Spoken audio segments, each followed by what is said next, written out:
Malheur à vous, scribes et pharisiens hypocrites, parce que vous donnez le 10e de la menthe et de l'âneth et du cumin, mais que vous avez laissé les points les plus importants de la loi, à savoir la justice et la miséricorde et la fidélité.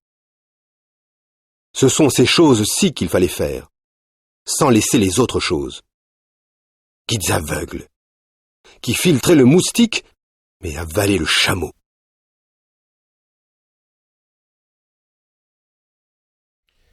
Vous venez d'écouter le passage de l'Évangile selon Matthieu, chapitre 23, et les versets 23 et 24, qui seront le marqueur de cette vidéo.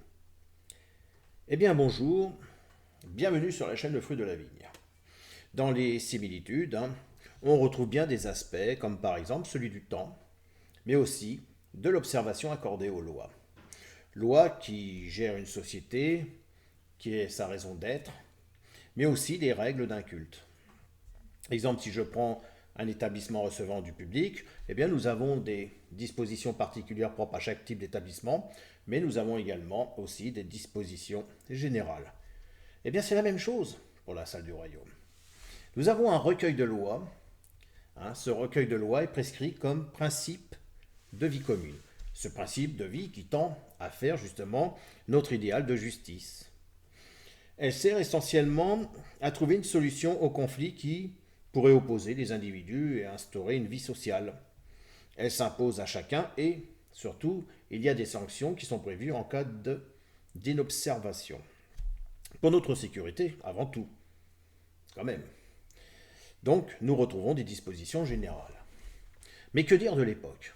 Bien que les pharisiens dussent respecter les lois romaines, ils respectaient avant tout et scrupuleusement l'ensemble des lois, c'est-à-dire des mitzvot qui étaient contenues dans la Torah.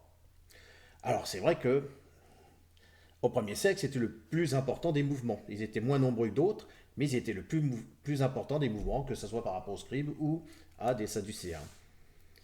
Les lois étaient ce qui régit leur vie au quotidien. Sauf qu'ils voulaient tellement rendre un culte pur à Jéhovah qu'ils en oubliaient la simple politesse. Et oui, la simple miséricorde. Alors que dire ? Voire même, ils devenaient insolents à l'égard d'autres communautés, ou voire même à l'égard des gens du monde. C'est pour cette raison que Jésus les a dénoncés dans leur comportement. Dans la loi, ils filtraient, comme il dit, le moustique et avalaient le chameau. Alors vous allez suivre avec moi une lecture de Bernard Vacheron.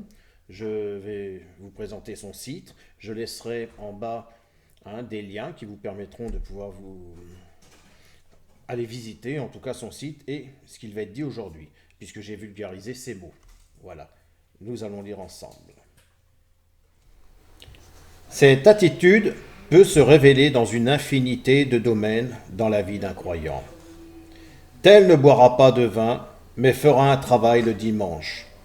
Tel autre, le jour du repos, ne travaillera pas, mais repaîtra ses yeux des choses de ce monde. Tel veillera ne pas souiller ses yeux, mais aura la bouche prompte à la critique, à juger autrui. Tel autre encore, en ne critiquant pas ses frères, semble vertueux, alors qu'il est totalement indifférent à leur égard.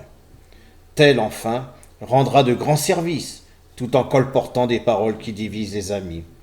D'où l'on voit que le propre de l'homme religieux est la contradiction. Combien de moucherons filtrés, des petites choses qui, selon les cas, sont inoffensives, anodines, mais que l'on regarde avec un esprit de suspicion, de méfiance et que l'on tient à l'écart. Alors que d'autres, la nature nuisible et dangereuse, donc on peut dire combien de chameaux avalés, sont acceptés et avalés sans discernement spirituel. Eh bien effectivement, lorsque l'on lit ce passage, on se rend compte de la similitude entre les témoins de Jéhovah et les pharisiens. Je voudrais qu'on écoute ce deuxième passage qui consiste au chapitre 23 de l'Évangile selon Matthieu et le chapitre 1, la 4. Chapitre 23. Alors Jésus parla aux foules et à ses disciples en disant : Les scribes et les pharisiens se sont assis sur le siège de Moïse. Donc, tout ce qu'ils vous disent, faites-le et observez-le. Mais ne faites pas selon leurs actions, car ils disent, mais n'accomplissent pas. Ils lient de lourdes charges et les posent sur les épaules des hommes, mais eux-mêmes ne veulent pas les bouger du doigt. Toutes les œuvres qu'ils font, ils les font pour être vus des hommes. Qu'en est-il pour le collège central? Eh bien, on retrouve cette même dureté. Un emploi du temps strict, relatif à des règles du culte, un temps qui nous accapare énormément. Ainsi, elle ne laisse plus la place à la miséricorde.